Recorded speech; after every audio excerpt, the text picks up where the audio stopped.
Salut, c'est Éléonore Coste et c'est moi qui vais t'embarquer dans de folles aventures canines. Mais avant ça, je voudrais te présenter Assure-Poil. Alors tu l'as peut-être deviné, Assure-Poil, c'est une assurance santé chien et chat. Son but, c'est rembourser ta facture chez le veto en cas de maladie ou d'accident de ton petit compagnon, mais aussi en cas de perte et de pépins divers et variés. Parce que quand ce genre de truc arrive, faut rapidement payer une blinde. Un jour, par exemple, mon chien a avalé toute ma boîte de somnifères et j'ai dû appeler un vétérinaire en pleine nuit, qui lui a fait des piqûres pour qu'il vomisse. Résultat, comme j'étais pas assurée, ça m'a coûté 500 balles. J'étais ravie. Bref, tu l'auras compris, Assure-Poil, c'est comme notre mutuelle d'humains, mais pour les animaux.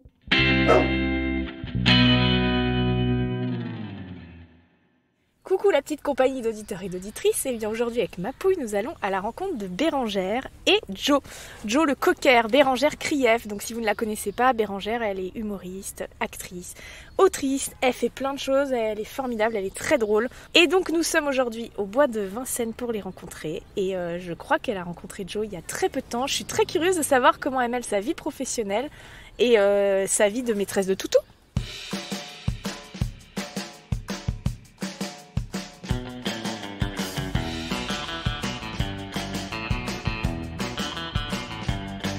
Je suis Éléonore Coste, bienvenue dans Chien Chien, le podcast qui parle de vous et de vos chiens. Ah voilà Joey. Oh ma poule. Oh, elle est sociable. Bah moi aussi normalement. Elle va lui dire de se calmer parce qu'elle est très énergique. Et remis attention, hein. C'est très beau là où on est. On est dans le bois De Vincennes. de Vincennes. Ah venez, on va aller là, il y a un petit spot. Viens Joe, viens chez moi. Putain, mais c'est parfait ça pour les chiens, c'est parfait cet endroit quoi. Est-ce que tu peux nous la présenter alors? Elle a quel âge? C'est un cocker? Alors c'est une femelle cocker sable.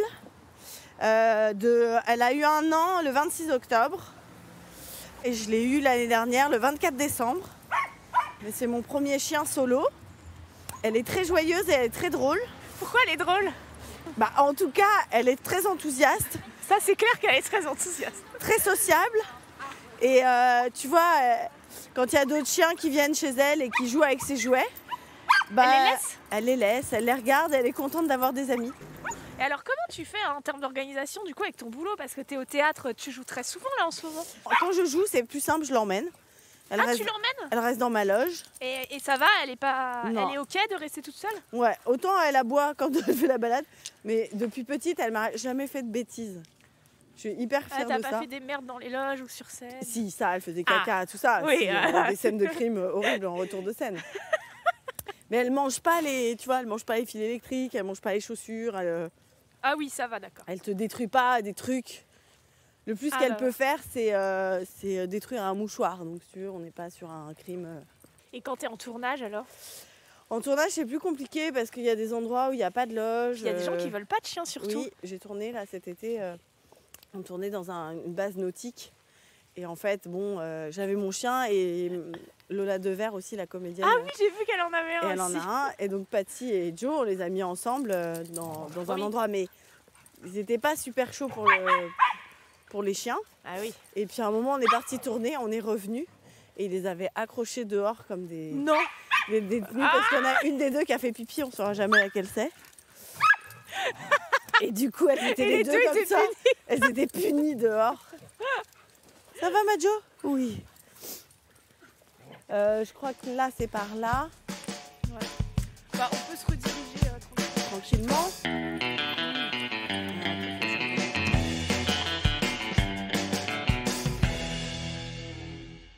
Donc Bérangère, nous sommes chez toi. Oui. Merci beaucoup de nous accueillir. Merci à vous d'être là. Donc tu vis avec Joe ici. C'est quoi les règles à la maison? Il n'y a pas vraiment de règles. D'ailleurs, je me rends compte quand on se déplace que Joe peut aller sur le canapé, on dort ensemble. Donc elle dort avec toi? Ouais. Dans le lit? Ouais. Moi, je ne vais pas te juger, je fais pareil. Alors vraiment, je me suis rendu compte l'autre jour quand je me suis réveillée et qu'elle ronflait sur le dos, que j'avais beau être seule, j'étais quand même avec quelqu'un qui ronfle. Je me suis dit, mais quel est le projet? Quel est l'intérêt du coup? Dormir avec quelqu'un, quoi. Si tu rencontres quelqu'un qui aime pas Joe, justement, comment ça se passe avec Joe qui dort dans le lit et tout? C'est la question que je me pose. Parce que ma sœur, elle a cette problématique avec son chien. Qui n'aime pas son mec. Elle en a pas. Et en fait, s'il lui arrive d'avoir des nuits comme ça, ou même de rencontrer quelqu'un, et si le mec n'aime pas son chien, le mec dégage. C'est pas arrivé, mais je pense que je serais pareil. En fait, alors Jo, elle aime vraiment beaucoup de monde, mais il y a des gens vers qui elle va pas du tout, tu vois. Ouais. Et ça, c'est vrai que ça me... C'est pas arrivé, donc je peux pas... Mais par contre, c'est vrai que chaque soir, je me dis... Il y a un moment où ça va être un problème, quoi, parce que on va pas dormir avec un chien, quoi. Et alors, si Jo était un humain, une humaine, ce serait quel genre d'humaine? Elle ferait quoi dans la vie? Elle aurait quelle voix? Tu t'es déjà posé cette question? Alors ouais, pour moi, c'est vraiment... c'est un peu la petite du groupe qui essaye un peu de s'incruster, tu vois, qui est toujours un peu un peu lourde. Elle est un peu lourde parce qu'elle a une grosse énergie. Et ben, elle veut vraiment participer, tu vois. Elle serait un peu comme ça. Et en fait, elle est pas rancunière, elle est tout le temps joyeuse, mais c'est surtout la volonté de rencontrer les autres. Et ça, je crois que c'est vraiment ce qui la caractérise. Très prêteuse. T'es un peu comme ça, toi? Ouais, un peu. Bon, j'ai un peu plus de rancœur, peut-être parfois. Mais ouais, après, ouais. T'es une gentille, quoi. Je suis sympa, j'aime bien quand il y a plein de gens, j'aime bien quand il y a de la bonne humeur, j'aime bien quand c'est quand même plutôt joyeux, quoi. Mais oui, on se ressemble un peu. Et des fois, elle est très drôle, elle a des attitudes, des mimiques, et elle est très... Ça, j'ai l'impression de pas vraiment être comme ça. Elle est sans filtre, en fait. Ouais. Elle s'en fout des autres, en fait. Le regard des autres l'importe très peu. Il n'y a pas ce calcul... Non. Pour les gens qui sont angoissés, c'est hyper important, un chien, je pense. Ça te recale. Des fois, je suis là, tu vois, on stresse, et puis je vais marcher. Ça fait quand même... C'est une présence qui fait du bien, quoi. Tu vois, des fois, je rentre chez moi, je me dis... tu vois, j'ai une soirée, je suis sortie, et, il faut que je rentre parce que je suis partie longtemps. Mais en vrai, je suis contente de rentrer retrouver mon chien. C'est ça. En vrai, c'est pas... C'est même des excuses pour rentrer plus tôt, des fois. C'est pas très grave. Ouais. Et mais ça t'éloigne pas de l'humain. Non, même ça me cadre, parce que du coup, tu repasses chez toi, tu vois, il y a un truc où, bon... Et puis, ouais, une soirée toute seule, tu l'es pas vraiment, quoi. T'es avec elle. T'as des gens qui détestent les chiens. Ah oui, j'ai vu, oui. Qu'est-ce que tu penses de ces gens-là, d'ailleurs? Moi, je me dis que chacun est libre de penser ce qu'il veut. Mais par contre, je développe un vrai truc de mère louve. C'est-à-dire que c'est horrible, en fait. Je me suis déjà... Moi qui m'énerve très peu, je me suis déjà vénère en public. C'est vrai? Ah, mais c'est horrible. Ça me fait monter un truc, en fait, quand on contre quelqu'un qui s'est un peu attaqué à Jo? Ouais, qui me dit... faut faire attention avec la longe. En fait, donc c'est la grande laisse. Et en fait, elle traverse, donc à un moment, ça peut devenir un piège et ça peut faire une balayette aux gens. Oui, c'est donc, ça. faut faire vraiment gaffe, tu vois. Mais je suis dessus, tu vois, t'es là, t'es comme t'es comme dans un bateau avec une voile, et depuis le début, t'es épuisée. Et il y a une dame qui me dit, c'est dangereux cette laisse, hein, faut faire attention. Et là, j'ai envie de dire, putain. Je dis, je fais gaffe, en fait. Je dis, mais vous avez un chien? Non, mais... je dis, alors voilà. Et je pars avec cette voix très, très rapidement. Le pire, je vous raconte le pire. Ah oui. Je suis à Gare de Lyon pour l'été. Je pars avec une énorme valise. J'ai une énorme valise contenant un âne mort. J'ai Jo dans la main. C'est le stress quand t'as partout. J'ai pris un panier repas dans un sac en papier. C'est Gare de Lyon, l'été, il y a grave de monde. Là, il y a un espèce de petit bulldog qui est un peu agressif. Donc, je suis vigilante avec Jo. Sauf qu'à un moment, elle va hyper vite. Et d'un coup, je me retourne. Mon chien est en train de sniffer un enfant assis par terre. Un enfant de 7 ans et tout. Et je l'enlève très vite en me disant, si la petite se retourne, ça peut être flippant, tu vois. Oui. Donc, je suis vigilante. Passe derrière moi, arrive devant moi une femme qui me dit, vous savez, tous les enfants n'aiment pas les chiens. Je dis, pardon? Tous les enfants n'aiment pas les chiens. Et là, je dis, mais enfin, j'ai vu. Non, vous n'avez pas fait attention, elle était en train de sniffer ma fille. Je dis, mais bien sûr que si, j'ai vu, j'étais en train de... Et là, je commence à m'énerver. Je suis en train de gérer un bulldog, ma valise, mon sac. Je dis, mais vous n'avez pas de compassion? 2 secondes, en fait. Elle me dit, faut faire attention. Hein. Je dis, mais je fais attention. Non, elle me... Là, putain, insupportable. Là, ça, c'est des gens qui veulent s'embrouiller, de toute façon. Et là, ça part. Et là, je suis en train de faire, mais ta gueule toute la queue du Starbucks qui se retourne vers moi, genre... Et qui se dit, c'est Bérangère Krief. Et je suis énervée. Et on se dit, mais ta gueule, connasse, machin et tout. Mais horrible. Ah oui, je comprends, ça te fait 2 devenir secondes, fou. et je dis, mais tu me parles ni de mon chien comme ça, ni tu me parles comme ça. Mais il n'y a que cet endroit-là, je ne m'embrouille jamais dans la rue, Ouais. comme ça. Et ça m'est arrivé 2-3 fois, quoi. Oui, parce que tu as cet instinct hyper protecteur maintenant aussi. Bah, c'est vrai que j'ai tendance à dire, vraiment, faut être prêt. Mm. Que d'un coup, ta vie, elle est quand même centrée sur quelqu'un. Que dès que tu pars, enfin, je veux dire, une journée de travail que je faisais avant, ben, je le fais plus. Ouais. Je suis obligée de m'organiser en me disant, ah, attends, demain, j'ai tel rendez-vous, machin, nanan. Comment je fais pour Joe, quoi. Mm. Et il y a ça, les déplacements, organiser sa vie. Et puis, les premiers temps, enfin, là, tout le monde nous dit, à partir de 2 ans, ça se calme. Mais c'est vraiment, beaucoup d'énergie. Mm. Enfin, moi, je n'arrive plus rien à faire. Moi, j'étais un moine tibétain avant, tu vois. Je me levais, j'écrivais 3 pages le matin. Ah oui. Je méditais un petit peu. C'est vrai, avec petit faisais- bambou. Je faisais du pilates. J'étais vraiment, genre, le matin, c'était mon moment préféré de la vie. Parce que je me levais mais là, je n'arrive plus rien à faire. C'est vrai, ça t'arrive plus à faire ça?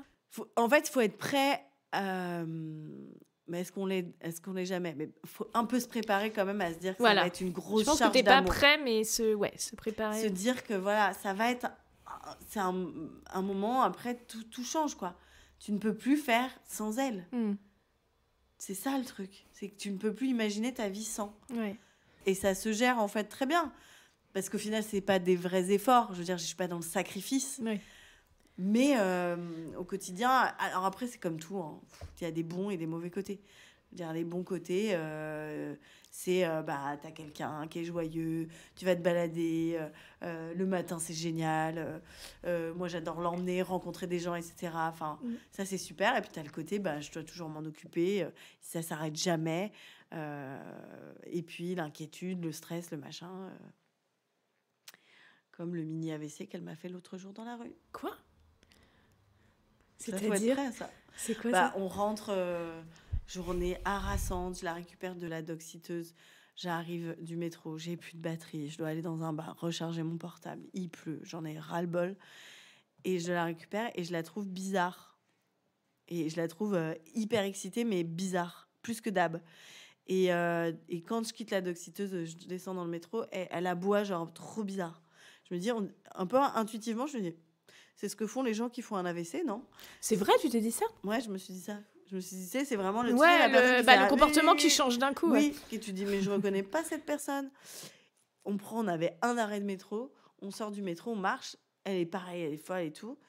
Et puis à un moment, elle va pour vomir, elle ne vomit pas, et elle tombe doucement sur le côté comme ça. Il est minuit, j'ai 2% de batterie, il n'y a personne dans la rue. Oh là là. Et là, je fais non, non, non. Et quoi? Elle repart, elle se relève. J'appelle la clinique Veto que j'avais appelé je sais plus, j'ai dû les appeler avant. Je les appelle et tout. Et puis, elle me dit non, mais vous à inquiétez minuit, pas. t'arrives à avoir quelqu'un? En fait, ouais, ils sont 24 heures Ils sur ont un 24. SOS, ok. Donc, avoir un numéro comme ça. Et donc, je dis, elle me dit, bon, si elle repart, je dis non, mais là, ça a l'air d'aller. Elle me dit, bon, si elle repart, ça va. Attends. Et je dis, c'est quoi le flip? À quel moment je dois venir? Elle me dit, si elle perd connaissance plus de 2 minutes, machin, nanan. Si elle vomit beaucoup, etc. Donc, bon, le chien repart. Donc, j'ai 10 minutes de marche jusqu'à chez moi. Là, je suis pas bien. On arrive ici. Elle était sur le canapé. Et elle était vraiment comme une personne ivre. C'est un peu dominante, comme ça, les yeux comme ça. Mais vraiment ivre. Je me dis, merde, mais qu'est-ce qu'elle a et tout. Et puis, du coup, je l'ai prise dans mon lit. Elle a dormi tout de suite. Elle était vraiment genre, tu sais, je bouge pas. Et le lendemain, je l'ai emmenée chez le veto. Et il me dit, à mon avis, elle a bouffé un truc dans la rue. Donc, c'est horrible. Oui. Ouais. Et en fait, ils peuvent manger de la drogue pure, tu vois, un truc qui est par terre, ou des excréments de personnes toxicomanes. Et la merde est encore radioactive. C'est ça. Hein. J'avais entendu ça. Oui. Elle peut bouffer un truc et du coup, ça altère son... Ce qu'il me dit d'après, ce que vous me décrivez, c'est... Je te dis, t'es comme ivre. Ouais, tu vois, il me dit, c'est transformation neurologique elle s'est fait son petit trip, quoi. Et après, elle était toute shootée, la peau. Mais non. Oh non. Donc voilà. Mais non, voilà, je dirais ça. Je dirais que c'est pas à prendre à la légère. C'est pas qu'un objet déco. C'est pas que rigolo. Oui, c'est comme un... C'est comme un bébé, mais bon... C'est un être vivant, quoi. C'est un être vivant qui est sous ta responsabilité, donc c'est pas rien. Tu regrettes parfois? Non, absolument pas. C'est vrai, jamais tu regrettes? Les 3 premiers mois, c'était vraiment hardcore, mais physiquement, parce que j'étais en tournée. Donc, je partais en tournée tous les 2-3 jours. J'avais une valise. Je descendais mes 5 étages à pied, je les remontais. Plus le chien qui fait pipi et caca toutes les 2 heures. Oui, c'est ça. J'avais au pied de mon lit, j'avais mon jogging, mon pull, mes chaussettes. Oui, pour sortir. Je sautais dans mon slip, mais littéralement, tu vois, vraiment. Et c'était l'hiver. Et puis, du coup, j'étais fatiguée par mon spectacle qui est aussi très physique. Donc, physiquement, j'étais à bout de nerfs. Vraiment. Et t'as trouvé du relais à ce moment-là, quand même, pour te... Pas beaucoup. Il y a eu un moment... je l'ai eu, tu vois, le 24 décembre. Et mi-janvier, je devais partir au Festival de l'Alpe d'Huez pour bosser. Après, j'enchaînais avec un autre truc. Et donc, à un moment, je me dis, mais il faut que je la fasse garder. C'était horrible. J'ai pleuré de culpa. Mais je me dis, je vais pas arrêter de travailler. ça n'a pas de sens. Trop loin. Et en fait, j'ai trouvé Anne, qui a été un ange pour Joe. Mais vraiment, je l'ai vue. Et ça m'a soulagée, quoi. Comment tu t'es dit, je peux confier Joe à cette personne ? Ah, c'était immédiat. C'était une espèce de nana hyper douce, qu'en amour avec ce chien. Et en plus, quand elle est venue la chercher chez moi, Joe s'est même pas retournée, je crois. Elle était tellement happée par l'énergie de Anne.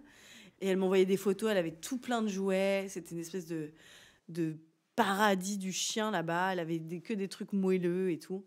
Et en fait, soulagement de me dire, il existe un autre endroit où Joe peut être. Et... Ouais. Elle t'a déjà foutu la honte, une grosse honte Elle me fout tout le temps la honte parce que quand on se balade... En fait, moi, elle se met tout le temps sur mes... Tu sais, elle monte sur moi quand je suis debout, elle grimpe et c'est trop mignon. Il y a un côté trop mignon de cette petite belette qui monte comme ça, là. Donc, je lui dis non, mais pas vraiment, elle a le droit de le faire. Donc, elle le fait sur tous les gens qu'on rencontre. Eh ben oui. Oui, ma douce. Et t'as un meilleur souvenir avec Joe, un truc où tu t'es dit, putain, c'est incroyable. Elle est incroyable, cette chienne. Joe, c'est un cocker et c'est souvent le chien d'enfance de beaucoup de gens. Oui, c'est ça, bien sûr. Ouais. Je l'en avais un petit, tout ça. Donc, elle est vraiment source de ça. Et en fait, je laisse toujours les gens vivre leur truc avec elle et ça me touche. En fait, je me dis, c'est une émotion, en fait. C'est trop cool, en fait. Non, elle est assez cool avec les gamins, les chats. Et quand elle est arrivée chez moi, j'avais encore le chat de mon ex. Et en fait, c'était trop mignon. Ça, j'ai adoré. J'aimerais bien avoir un chat et un chien. Ah ouais, chat-chien, c'est vraiment le parfait. Franchement, c'est trop mignon. Ils dormaient quand ils ont commencé à dormir sur le même fauteuil. Mais tu vois, plutôt que de prendre un deuxième chien, moi, je trouve que c'est plus sympa. Mais alors après, c'est quand je pars. Je me dis, attends, déjà, il faut que je gère le chien. Après, le chat, il faut que quelqu'un vienne le nourrir, machin, nanan. Ouais, c'est vrai. Je me dis, franchement, la charge, elle est déjà bien. Oui, on est bien là, en termes de charge mentale, je pense. Peut-être quand j'aurai un amoureux. Oui, voilà, comme ça tu pourras prendre le relais. Il viendra, tu trouveras un amoureux qui a déjà un chat et comme ça. Voilà, c'est ça qu'il faut que je fasse. Eh ben merci beaucoup d'avoir participé. Vous avez vu à ce podcast sur les toutous, elle est adorable, elle s'est endormie. Ça s'est calmé entre l'excitation. Et tu vois, Romy, elle dort aussi à mes pieds là. Ouais. Mais bon, je me méfie quand même. Non, c'est bien. Méfie de l'eau qui dort. Merci pour Bérengère. cette balade canine. C'était trop chouette, merci beaucoup. À bientôt. À bientôt. Et ben voilà, on quitte Bérengère et Joe. Je dois vous dire que Joe, c'est vraiment la petite chienne la plus adorable que j'ai jamais vue. Un amour. En tout cas, c'était très solaire et j'espère que cet épisode vous aura plu. À très vite.